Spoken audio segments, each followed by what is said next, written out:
Sebelum melanjutkan, jangan lupa subscribe dulu. Terima kasih. Bab 320, Victoria yang patah hati dan hancur. Ketika dia meninggalkan DC sebelumnya, Jordan menyuruh Salvatore mengirim Brett ke kantor polisi dengan pesawat berbentuk UFO, menggunakan navigasi otomatis. Dia tidak menyangka Brett bisa pergi tanpa cedera.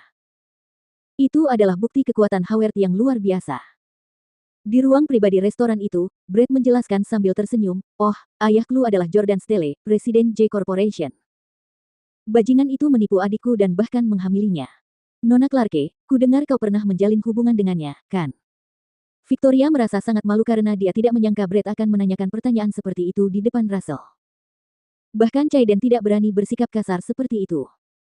Tampaknya keluarga Howard jauh lebih berkuasa daripada keluarga Huxley, sedemikian rupa sehingga mereka tidak menganggap serius Russell sama sekali. Pada saat ini, Lauren menegur, "Brett, jangan bicara omong kosong." Dia kemudian berinisiatif untuk meminta maaf kepada Victoria. "Maaf, Nona Clarke, dia terlalu blak-blakan dan terus terang. Dia tidak bermaksud jahat." Victoria tersenyum. Mereka pun duduk dan mulai memesan makanan. Setelah memesan, Russell tersenyum dan berkata, "Tuan Howard, Nona Howard, Anda telah membantu saya dengan datang jauh-jauh ke Houston 2 hari sebelumnya untuk menghadiri pernikahan saya. Kemana Anda ingin mengunjungi 2 hari ke depan? Saya akan mengaturnya." Brett melirik keluar jendela. Keistimewaan restoran di puncak gedung itu adalah pemandangan cakrawala kota yang indah. Pemandangan sungai dan pemandangannya tampak lebih romantis di bawah turunnya tetesan air hujan. Brett berkata, "Saya khawatir hujan tidak akan berhenti selama 1 atau 2 hari. Saya pikir sebaiknya kita tetap di hotel."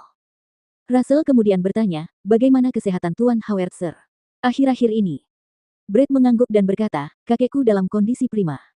Ia juga memintaku untuk memberitahu bahwa ia akan menghadiri pernikahan tepat waktu pada tanggal 15 Maret jika tidak ada yang salah." Benar-benar. Russell sangat gembira. Keluarga Howard tidak hanya mengirim 2 keturunan generasi ketiga ke Houston terlebih dahulu, bahkan kakek mereka secara mengejutkan juga akan menghadiri pernikahannya, membuat Russell merasa sangat tersanjung. Alasannya, keluarga Howard punya status tinggi dan mereka tidak perlu menjilat Russell sama sekali. "Mari saya bersulang untuk Anda, Tuan Howard dan Nona Howard. Terima kasih sudah datang ke Houston." Russell mengangkat gelasnya dan begitu pula Victoria. Mereka berempat kemudian mulai minum. Meski saat itu tengah hari, beberapa dari mereka minum sepuasnya. Karena keluarga Howard adalah bangsawan dan sangat berkuasa, Russell dan Victoria harus menjamu mereka dengan baik. Brett tampaknya berencana untuk kembali ke hotel untuk tidur nyenyak setelah minum. Oleh karena itu, ia menghabiskan minumannya dengan cepat. Di antara keempat orang itu, Lauren adalah satu-satunya yang hanya minum seteguk. Lagi pula, dialah yang membawa clue. Segera, setelah 3 putaran minum anggur, Brett membawa Clue ke lorong di luar ruang pribadi untuk menikmati pemandangan sementara Russell pergi ke kamar kecil. Victoria dan Lauren ditinggalkan sendirian di kamar pribadi. Kedua wanita cantik, yang merupakan pesaing cinta, saling berhadapan dalam diam untuk waktu yang lama.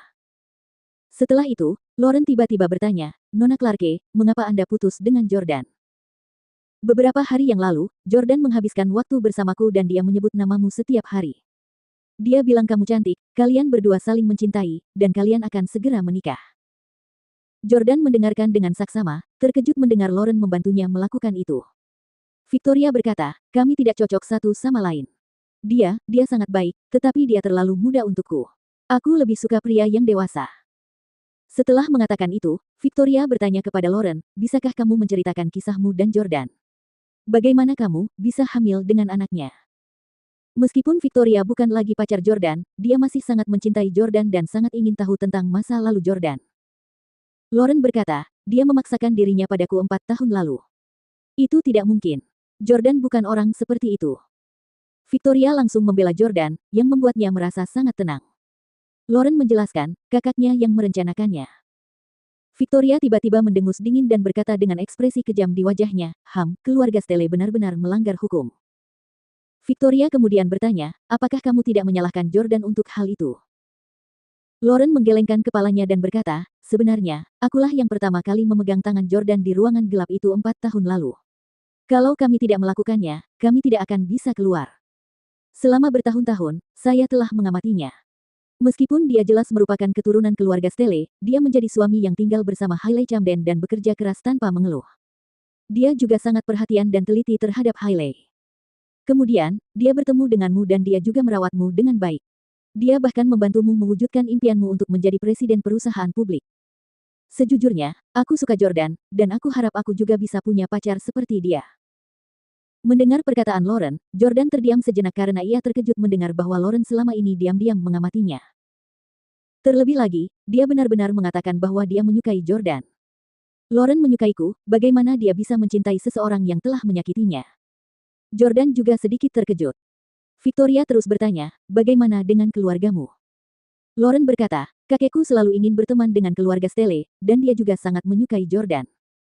Victoria mengangguk. Lauren telah mengungkapkan sikapnya dengan sangat jelas melalui kata-kata itu. Karena Victoria dan Jordan telah putus, Lauren akan mengambil alih Jordan.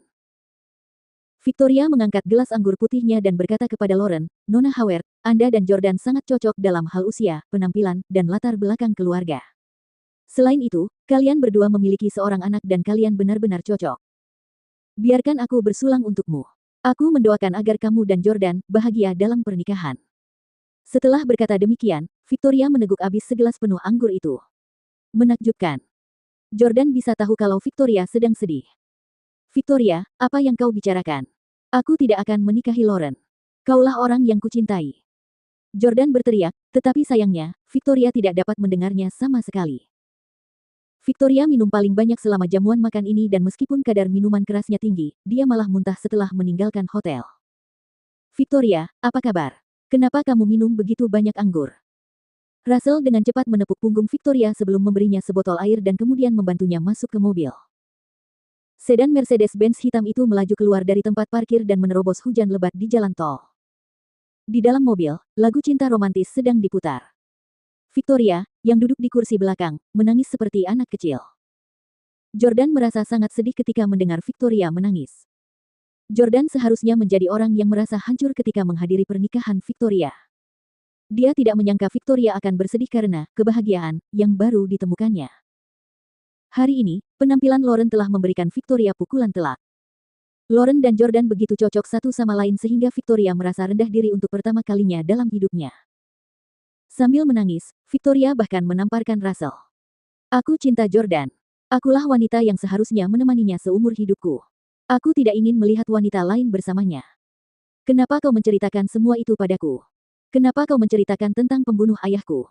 Kenapa? Kenapa? Kenapa?